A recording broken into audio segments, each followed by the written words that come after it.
Vamos a empezar entonces el tema 3.1, que es de fenómenos climáticos. En este caso vamos a ver muy brevemente lo que es la parte de la atmósfera, las escalas de los fenómenos climatológicos y el clima.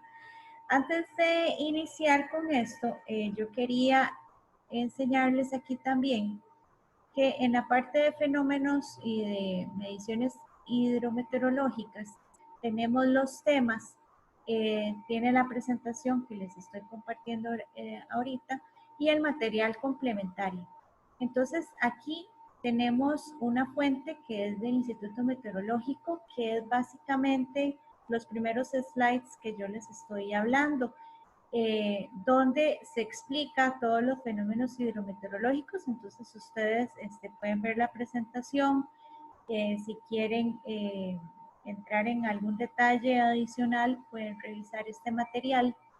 Luego también tenemos un catálogo básico de instrumentos meteorológicos, que es otro resumen que les traje de todos los sensores que existen y que usa también el Instituto Meteorológico Nacional, y también algunos videos relacionados básicamente con los fenómenos. Y por ejemplo, tenemos algunos videos, son videos cortos acerca de las mediciones con instrumentos satelitales, las capas de la atmósfera, las corrientes de chorro, para que vean que son estas corrientes de chorro, la circulación global por diferencial de calor, lo de las fuerzas de circulación y el efecto de Coriolis. Son algunos videitos que ustedes también le pueden poner closed caption para, porque están en inglés, y entonces pueden ir desarrollando y ahondando un poco en esos temas. Entonces ahí les dejé esa información.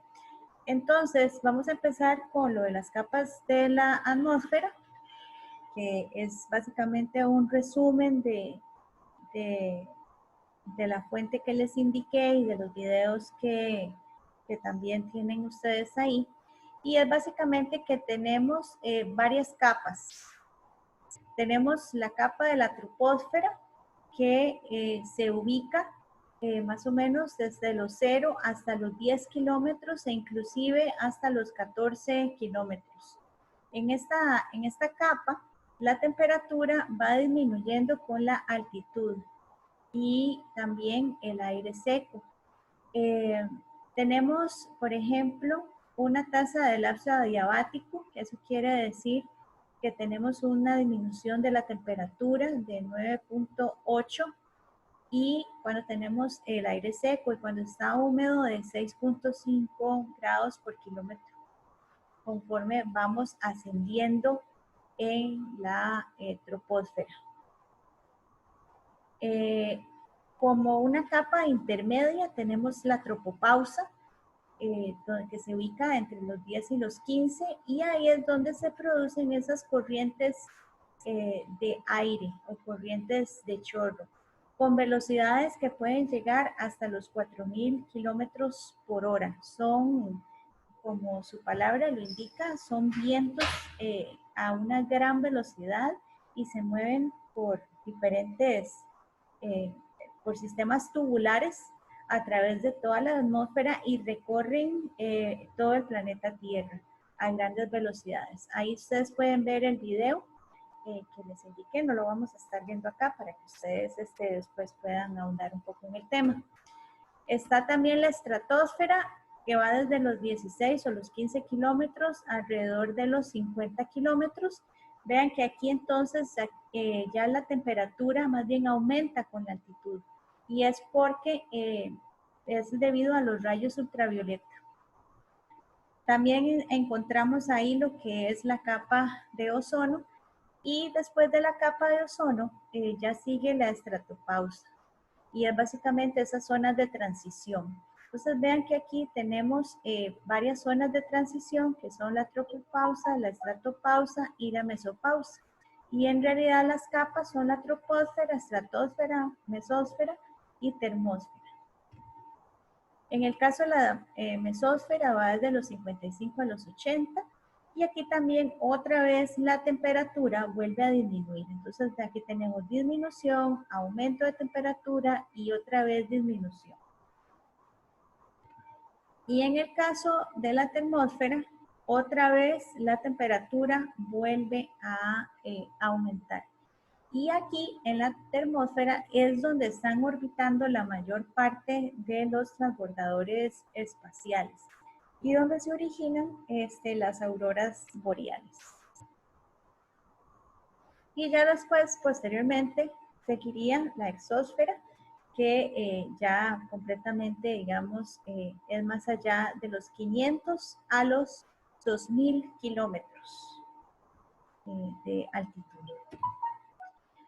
Por lo tanto, tenemos entonces una circulación atmosférica. Recordemos que la atmósfera o esta circulación, el primer gran componente de movimiento, digamos, dentro de la circulación atmosférica, es ese diferencial de energía calórica que hay en la Tierra, porque si vemos nosotros, ¿verdad? Dependiendo de la posición en la que se encuentre la Tierra, nosotros vamos a tener que el ecuador generalmente recibe mayor irradiación por medio del sol y puede llegar a tener una radiación hasta de 270 watts por metro cuadrado. En cambio, en los polos, conforme nos vamos alejando de lo que es el ecuador, vamos a tener una menor cantidad de radiación, que alrededor anda en promedio entre unos 90 watts por metro cuadrado.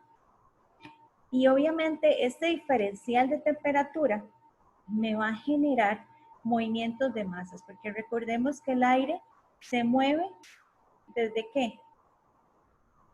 De frío a caliente, ¿verdad? Perdón, de caliente a frío. Entonces ahí se da ese diferencial y ese movimiento de esas masas. Por lo tanto, las fuerzas básicas de esa circulación también, o sea, primero tenemos el diferencial de temperatura. A eso agreguémosle lo que es la rotación de la Tierra y después la circulación de Hadley. ¿Qué es la circulación de Hadley? Bueno, aquí les tengo un videíto y básicamente es que el aire caliente, ¿qué hace? Se forman celdas porque el aire caliente se calienta, sube, otra vez se enfría y el aire frío vuelve a bajar y se mantiene en este movimiento constante, lo cual hace que lo haga de forma latitudinal y longitudinal en todo el sistema de la Tierra, originándose en estas celdas y este movimiento. Entonces vean que el aire frío se calienta, asciende, sube también otra vez a los polos y vuelve a descender y se mantiene en este movimiento. Entonces tenemos un ascenso vertical y un ascenso también o un movimiento desde el ecuador hacia los polos. Además de eso, tenemos lo que es la rotación de la Tierra y esa rotación me genera una fuerza de Coriolis, ¿verdad? Que es un efecto en la dirección del viento. Entonces ahora estas líneas que teníamos acá, al tener un movimiento de este a oeste según la rotación de la Tierra, se van a desviar esos movimientos indicando un efecto de fuerza de Coriolis. Por lo tanto, bueno, y además tenemos que aunarle que tenemos una distribución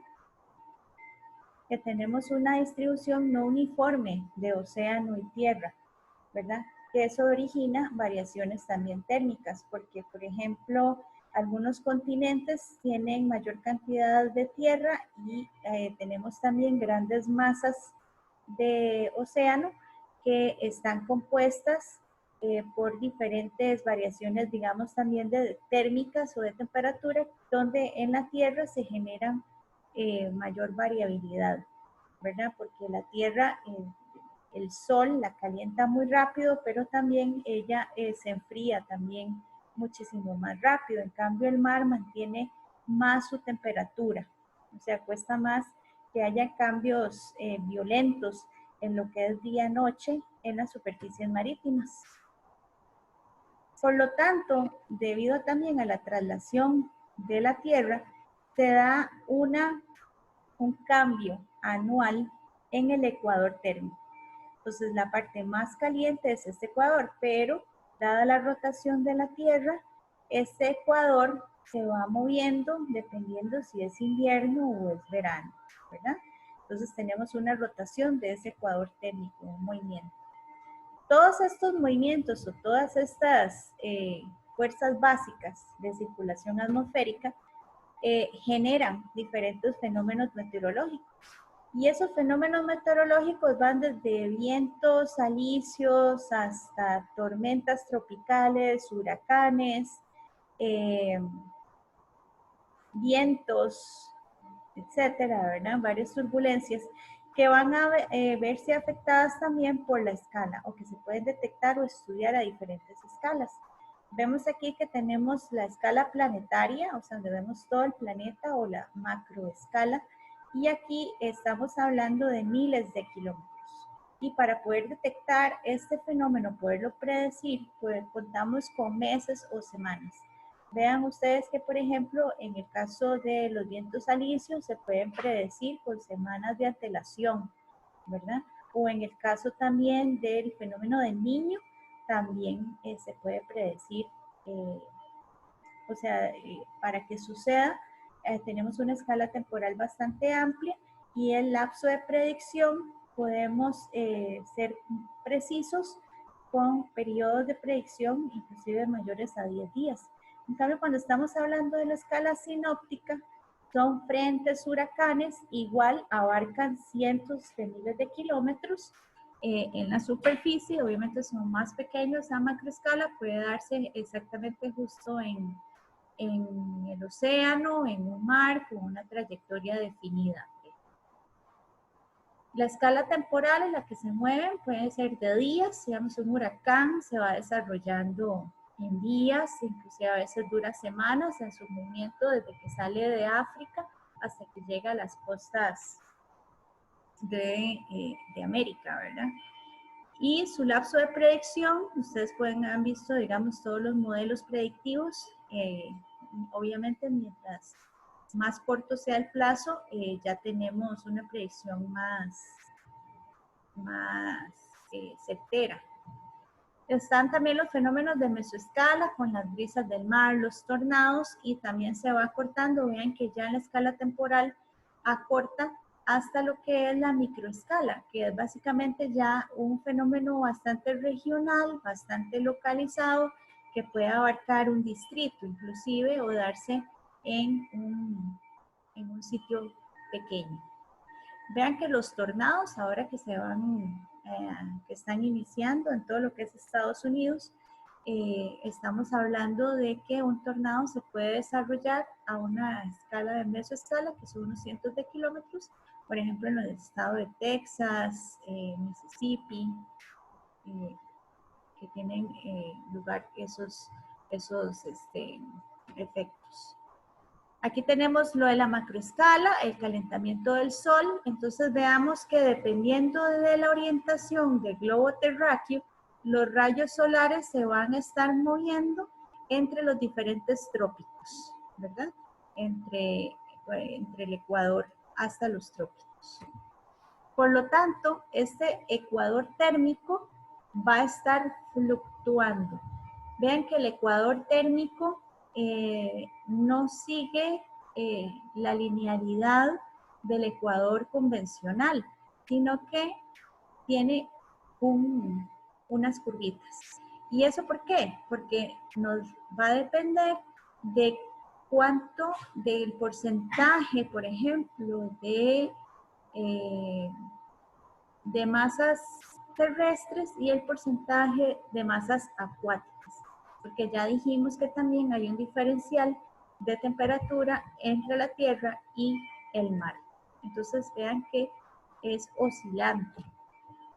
Y además de que es oscilante, aquí lo pueden ver, por ejemplo, este es un mapa de la NASA, donde, creo que era de la NOAA, donde tenemos, por ejemplo, todo el diferencial de temperatura y podemos ver claramente el ecuador térmico con este anaranjado más fuerte y cómo se va moviendo o cómo cambia espacialmente. Además de eso, temporalmente ese ecuador térmico varía. Vean ustedes aquí, este es la franja, cómo se va movilizando y ella se va moviendo, por ejemplo, en julio tenemos esta franja localizada acá, posteriormente en enero, o sea, tenemos este movimiento, lo que es enero a julio, donde aquí está más caliente, luego se posiciona en un sitio más frío. Y eso nos genera un cinturón de bajas presiones, ¿verdad? Y va cambiando su posición, afectando lo que es la estación seca y lo que es la estación lluviosa. Otro fenómeno que es muy importante, que se da a nivel de macroescala, es el fenómeno de Venus o el Niño, en la oscilación del sur. Generalmente este fenómeno del Niño se localiza en el Pacífico ecuatorial. El Pacífico lo dividen en varias zonas o regiones y se mide la temperatura en la región. Entonces, por ejemplo, acá se divide en varias regiones y, por ejemplo, se establece que esta es la región,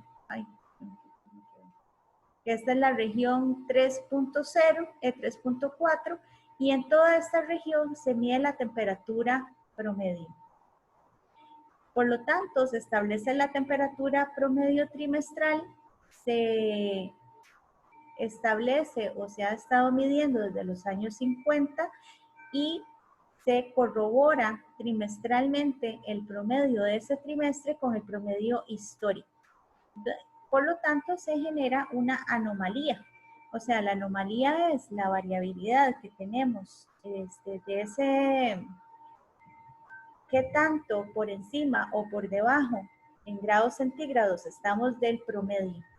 Entonces, por ejemplo, se determina que nosotros, esta raya negra está localizada, por ejemplo, en 0 anomalía. O sea, quiere decir que aquí tenemos la temperatura promedio. Por encima de esto, por ejemplo, a medio grado o 1 grado de diferencia, podemos tener un niño, o sea, ya decimos que por encima de un calentamiento de medio grado, ya empezamos a tener un niño. Cuando estamos localizados entre menos 0.5 y 0.5, decimos que estamos neutros, o sea, no es ni niño ni niña. Cuando estamos por debajo de la temperatura promedio, decimos que estamos en un periodo niña. Y cuando estamos por encima de 0.5, entramos en un periodo de niño. Aquí podemos ver, por ejemplo, que ya cuando estamos por encima de 2.5 grados, básicamente vean que han sido en 2 fechas, del 82 al 83, del 97 al 98 y más recientemente la sequía que tuvimos en el 2017. 2017, que también tuvimos en el 13, 14 y 15, que tuvimos un niño fuerte y severo en esta región. Entonces, esta variabilidad nos indica, y ahora, ¿cómo nos afecta eso a nosotros? Vamos a ver.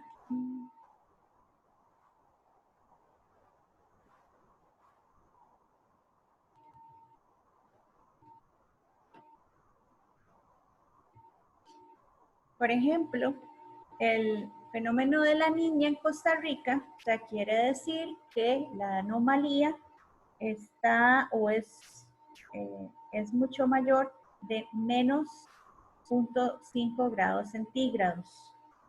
Cuando tenemos el fenómeno de la niña en la región pacífica, las temperaturas, las precipitaciones disminuyen. Y en el caso del Caribe, las precipitaciones, en el caso del Pacífico, con la niña, las precipitaciones aumentan. considerablemente. Y en la región Caribe, las precipitaciones disminuyen. Cuando tenemos el fenómeno del Niño, en la región Pacífico, tenemos un aumento en la precipitación, una disminución en la precipitación, y en el Caribe un aumento de la precipitación. Entonces vemos, ¿y eso por qué? Porque se comporta diferente en una región que en la otra.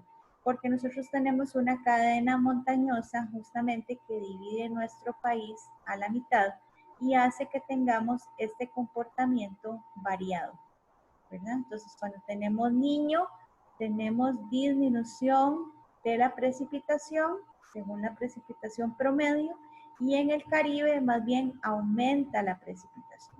Entonces vea que eso nos expone a varios fenómenos meteorológicos y a diferentes riesgos, tanto si tenemos una niña extrema como un niño extremo. Entonces, por ejemplo, la Comisión Nacional de Emergencias siempre está revisando en conjunto con el Instituto Meteorológico en cada pronóstico si se va a estar presentando niño o se va a estar presentando una niña.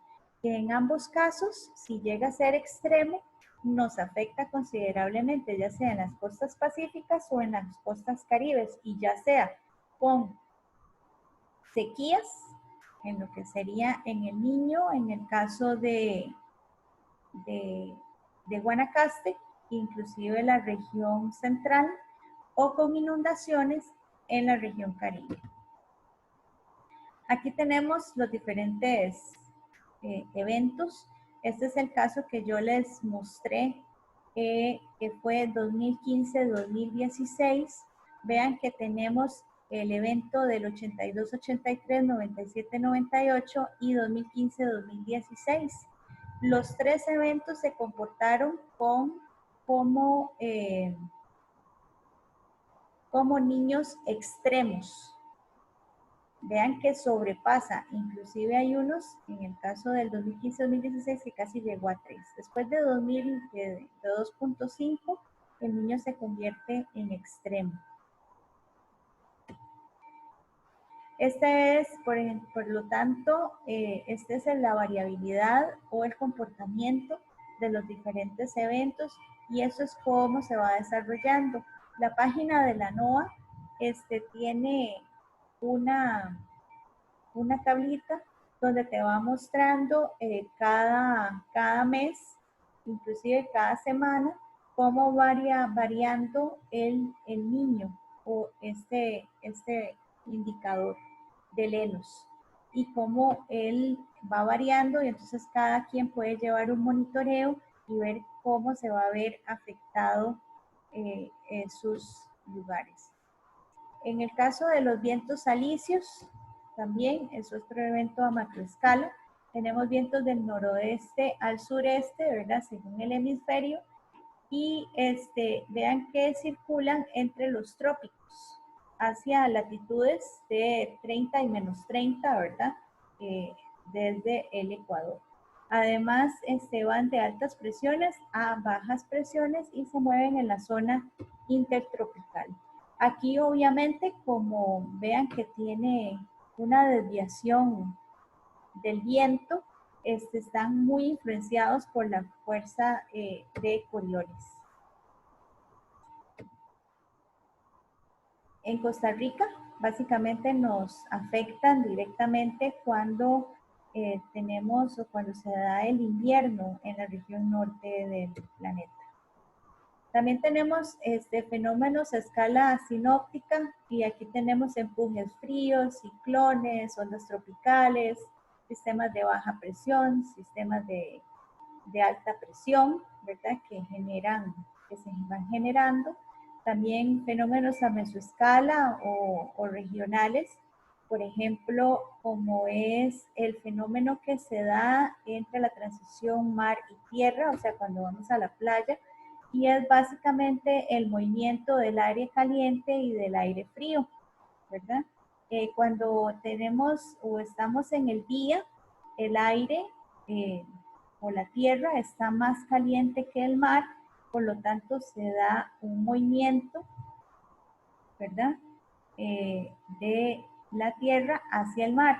Y en la noche, más bien, el aire se mantiene a una temperatura más cálida y la tierra se enfría. Por lo tanto, entonces inician las brisas del mar hacia la tierra.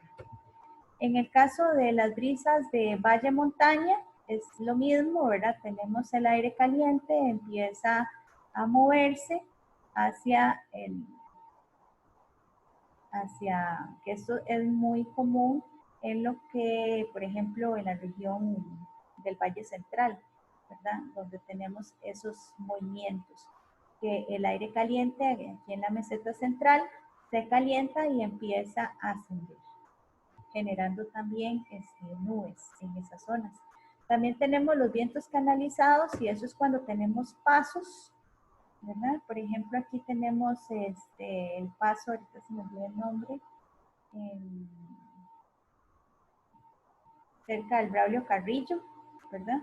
Donde tenemos básicamente una cadena montañosa, sigue otra cadena montañosa y tenemos un pequeño valle que lo atraviesa. Entonces ahí se generan sistemas de alta y baja presión y origina vientos de alta velocidad en esas zonas. También está el efecto y viento de Foehn, que es básicamente ese movimiento o ese ascenso del aire caliente hacia la región fría, que viene cargado de humedad, ¿verdad? También va depositando toda la humedad en el frente de la montaña, y una vez el aire está frío y dejó toda la humedad depositada en este sitio, pasa al otro lado y al ir descendiendo el aire va calentando, dejando la humedad en las partes altas de la montaña y descendiendo como un aire muy, muy seco. Y bueno, hay varios ejemplos en el mundo de este tipo de fenómenos que inclusive en la parte de sotavento de la montaña, inclusive se presentan hasta desiertos. Tenemos también los mecanismos de elevación de masas de aire para generar la precipitación y bueno, tenemos la elevación convectiva, el aire igual, el aire caliente, el aire se calienta, asciende, se va enfriando. Recordemos que en la primera capa de la Tierra, al ir aumentando en la temperatura, al ir aumentando en la altura, tenemos un descenso de temperatura, llegamos y así es como se forman las nubes, por esa cantidad de vapor de aire, también, ¿verdad? Se va recogiendo aquí humedad del suelo, se va calentando y al ir disminuyendo la temperatura, el aire se condensa y precipita. En el caso también de ascenso orográfico es de la misma forma, solamente que aquí tenemos la montaña y dependiendo de la altitud de esta montaña se genera también el efecto de Foehn, ¿verdad? Que vimos anteriormente. En el caso de elevación frontal o generación de lluvia por frentes, es el frente frío se mete por debajo del frente de aire caliente, porque es es mucho más denso que el aire caliente, y entonces al ir enfriando y descendiendo va generando en por eso se llama sistemas de frente frontales, justamente en esa transición el aire se va condensando y se genera la precipitación. Y luego está también el convergente cuando tenemos direcciones de viento de diferentes y chocan, y entonces se genera ese ascenso y al ir subiendo el aire caliente también se va enfriando y las gotitas se condensan o el vapor se condensa. Aquí también les dejé un recurso que pueden verlo para que, inclusive está bien un quiz para que ustedes lo desarrollen. Por lo tanto, dadas nuestras cadenas montañosas y los diferentes, ya vimos que podrían afectarnos de diferentes formas, inclusive con el fenómeno del niño o la niña, dependiendo de la posición regional que nos ubiquemos, Costa Rica se divide en estas regiones climáticas. Tenemos la región Pacífico Norte, la región Norte, la Caribe, la Sur, y la Pacífico Central, y cada una de ellas tiene diferentes rangos de temperatura y de precipitación, ¿verdad? Dependiendo de dónde se localicen. Ahí también les voy a dejar un documento específicamente con los detalles de de la lluvia y temperaturas en la zona. También pueden visitar la página del Instituto Meteorológico para obtener mayor detalle. Por lo tanto, ya vimos que al generarse todos estos procesos, ya sea, vean que es sumamente motivado no solamente por el diferencial de temperatura, sino también por el efecto montañoso. Es por eso que en Costa Rica se generan tantos microclimas, porque tenemos cadenas montañosas, vientos que vienen del Atlántico, vienen del Pacífico, ingresan, tenemos ascensos orográficos, choques de frentes y diferentes sistemas que se distribuyen diferente o representa mucha variabilidad en la distribución de la lluvia en Costa Rica. Profe, disculpe. ¿Sí? ¿Sí? Es que dice María José que si la puede dejar entrar. Ah, sí, perdón. Voy a ver si... ¿Será que...? Ah, bueno, aquí aceptar automáticamente toda... Es que sí, sea así, porque a veces como estoy concentrada en la presentación, no veo si hay alguien. Igual, si después alguno de sus compañeros se sale y ve que yo no lo he aceptado, por favor me lo dicen con una intervención, ¿verdad? Porque aquí tenemos que estar en todas, como dicen. Bueno, entonces vean que tenemos una variabilidad muy alta y en realidad la distribución de lluvias en Costa Rica, vean, somos realmente bendecidos. Vean que tenemos puntos en Costa Rica que básicamente está aquí en la zona de Cartago, creo que esto es la parte de Tapatí, que podemos encontrar precipitaciones mayores de 6.500 milímetros al año. Y en las regiones más secas de Costa Rica, que sería la región Chorotega, andamos entre 1.000 y 1.500 milímetros anuales. Y ustedes saben con cuánto es la precipitación promedio en algunos sitios en Israel, por ejemplo, o sí, digamos, en algunos sitios en Israel donde llueve más, estarían felices con 800 milímetros al año, imagínense. Y en algunas regiones llueve 200 hasta 50 milímetros al año. Y ellos han logrado desarrollar todo un sistema de cultivos, de manejo del agua realmente sorprendente e increíble. Entonces vemos que si vemos esta distribución de la cantidad de agua o pluviometría que tenemos anual en Costa Rica, las regiones que presentan déficits hídricos es más por una mala gestión y una mala administración de nuestros sistemas de abastecimiento de agua y que no tenemos una cultura real en el manejo del agua. Que estamos en esa parte un poco o bastante más bien deficientes. No gestionamos adecuadamente el agua.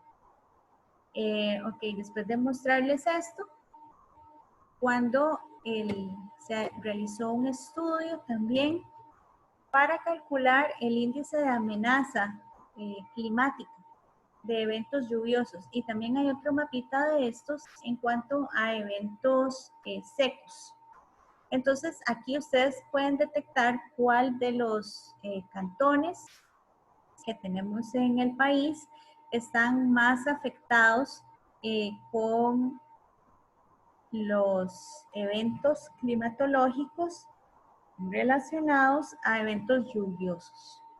Entonces, aquí también, este es un estudio que se los puedo dejar también el link en la plataforma para los que lo quieran realizar.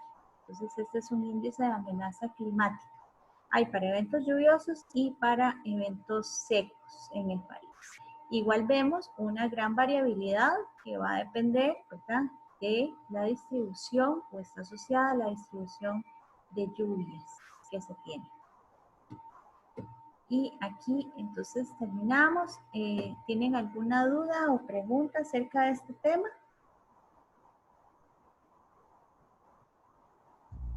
Profe, disculpe, yo tengo un par de dudas, pero no es sobre este tema, sino sobre el anterior que usted estaba viendo, el laboratorio de morfológico.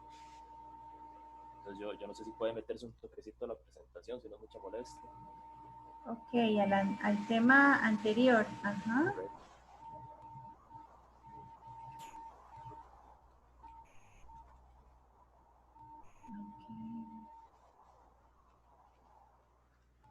¿Sí? ¿En qué parte? Un poquito más arriba, 2 diapositivas más arriba, la parte de la curva isométrica. Un poquito más. Esa misma. Es que ahí donde está la parte de la curva abajo, dice que en el eje vertical va la altura relativa, pero no me queda muy claro cuál sería la altura relativa. Sí, la altura relativa sería el porcentaje acumulado. Cuando lo vemos acá, vean que aquí lo vemos la altura en cuestión de porcentaje. Y entonces, si lo vemos acá, básicamente sería este porcentaje. Porque este es el porcentaje del área. Entonces, este sería el porcentaje acumulado del área. Pero ese sería el del área, correcto, sí, pero como ahí dice que es el de la altura, entonces eso es lo que me confunde un poco.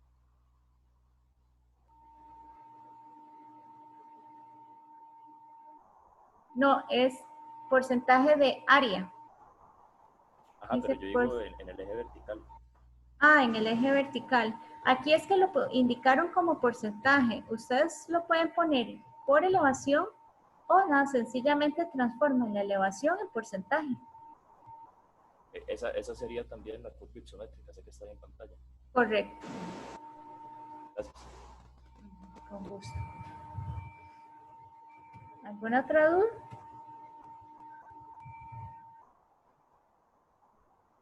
Hola, profe. Juan Pablo. Sí, levanten la mano para... Ajá, Juan Pablo. Ok, aquí donde vemos participantes. Ok, Susana. No, perdón, es que la tenía levantada para que dejaran entrar a María. Ok, entonces, Sofía.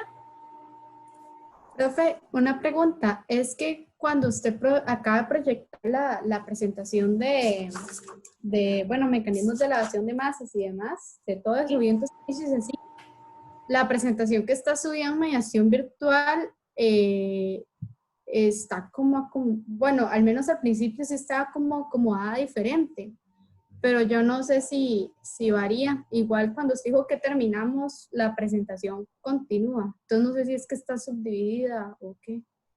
Sí, es que la subdividí justamente para yo también, o sea, como una guía para mí, para estar cortando también el video. Más bien es como una guía. Y si tiene algunas modificaciones, porque yo hago la presentación y después la vuelvo a ver y le agrego más cosillas o le pongo, como ya no podemos dar la clase presencial, entonces a veces le voy agregando algunas cosillas que creo que es más para poder explicar mejor el tema y que a ustedes les quede más claro por medio de videoconferencia. Pero si gustan, después les puedo compartir justamente esta, que ya es la última versión. Sí, se lo agradecería. Gracias. Josué. Bueno, primero, hola, y quería preguntar respecto a algo del foro 1, entonces no sé si mejor después o en estos momentos. Ok, si gusta, sí, cuando... Bueno, haz la pregunta de una vez en lo que me voy preparando aquí para la siguiente presentación. Ok, más que todo es respecto a la parte esta que tenemos que responder, y es que no me queda claro exactamente cuántas réplicas debemos de hacer, digamos. O sea, ¿tenemos que hacer una réplica a cada uno de los grupos? O es que no sé, no me queda bien claro exactamente. Son Entonces, quería nada más. son 3 réplicas en total. Si quieres hacer más, excelente, pero digamos mínimo son 3 réplicas. Ok, perfecto. Ajá. Entiendo. A cualquier grupo que quieras, o inclusive puede ser una o dos a un grupo y después a un compañero, o una a un grupo y después dos a otros compañeros, o pueden hacer hasta 5 réplicas, las réplicas que gusten. Lo mínimo son 3 réplicas. Ok, perfecto. Esas réplicas son referente a la parte justamente donde cada grupo toma su papel en el rol de Monteverde, ¿cierto? Correcto. Ok, perfecto. Sí, por ejemplo, con su opinión, si a usted le parece o no le parece lo que los compañeros indicaron, defendiendo su propio rol, por ejemplo, si estás discutiendo con el Senara y a usted le parece que lo que indicó el grupo que era del Senara, ellos están dejando de considerar ciertos aspectos, vos los puedes mencionar y recalcarlos. La idea es que se genere esa discusión entre roles Ok, ok, o perfecto. Entonces sí, posiciones. siempre hay que mantener entonces la posición del rol que tuvimos, nada como de forma personal. Correcto, Ok, muchas gracias. con gusto.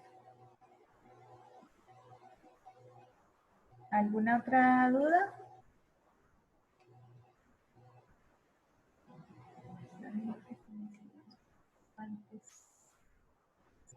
Todos se anotaron en la lista. Sí. Okay, voy a